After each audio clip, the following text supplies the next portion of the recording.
শুভ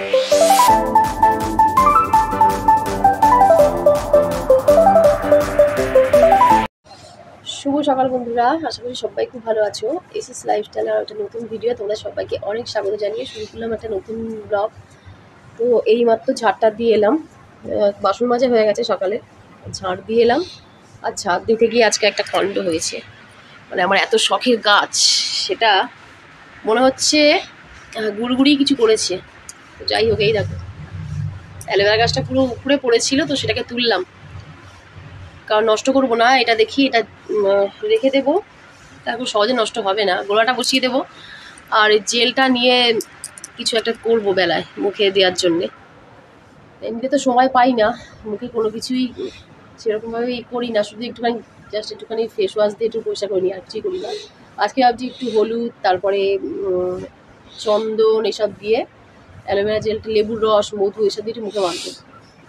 তো যাই হোক চলো, ওই দেখো গুনগুনি, ওই যে আমার ঘরের অবস্থা দেখতে পাচ্ছ, ওই দেখো গুনগুন নিচে শুয়ে আছে। কালকে আমি আর গুনগুন শুয়েছি হচ্ছে নিচে, কারণ এত গরম, এত প্রচণ্ড গরম এই দুদিন ধরে পড়েছে যে বলার কথা নেই। তো যাই হোক চলো, মোটামুটি ঝাঁপ তো দেওয়া হয়ে গেছে, এখন হচ্ছে ঘরদোর মুছবো, মোছামুছি করে তারপরে স্নানটা করে নেব। ফুল তোলা হয়ে গেছে, গাছ পুরো ফাঁকা, ফুল তোলা হয়ে গেছে। সকালে কিছু ফুল চুরিও হয়ে যায়, সব কিছুই হয়, কোনোটাই বাদ যায় না। তো অত সকালে তো ওঠার মানে সম্ভব নয়।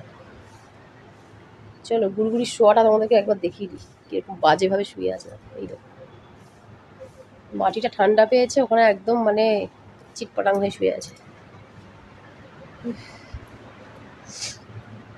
রোদ যেন আজকাল না হয়, আর রোদ চাই না, অনেক রোদ খেয়েছি, আর রোদের দরকার নেই। এখন যদি এরকমই থাকে, আর বৃষ্টি হলে আরো ভালো হয়। দুই একটা ফুল আছে, একটা ফুল এখনো গাছে আছে, আর একটাও আছে।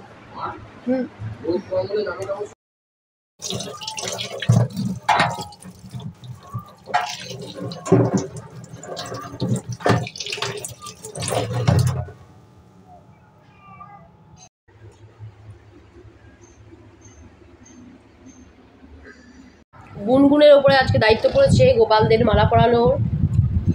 তো গোপুসোনাকে পড়ানো হয়ে গেছে, একটু ভালো করে পড়া গুনগুন, গলার পাশ দিয়ে দে। আমি তো ছোট মানুষ, আমি তো ভালো পারি। এই মাটাকে কাট, মাঝখান থেকে দুটুকরো কর, তো ছোট ওই গোপালটা দুটুকরো করে তারপরে গিট দিয়ে গোপালকে পড়াও। আর এই যে গৌরীতায় গলায় দেবে, ঠিক আছে? এখানে একটা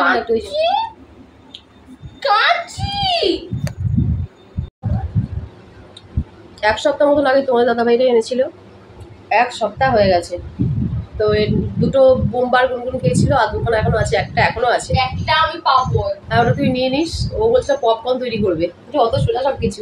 আর এটা আমি এখন পুড়িয়ে নিলাম, আমার আর সময় হয় না এটা খাওয়ার। এবার মানে রাখলে নষ্টই হয়ে যেত, তো ভাবলাম এটা ঠিকঠাক করে নিয়েছি। দেখো দোকানের মতন একদম পুড়িয়ে নিয়েছি, আর নুন আর হলুদ, হলুদ বলছি নুন আর একটু লেবু মাখিয়ে নিয়েছি। চলো খেয়ে নিই, মোটামুটি ভালোই লাগছে।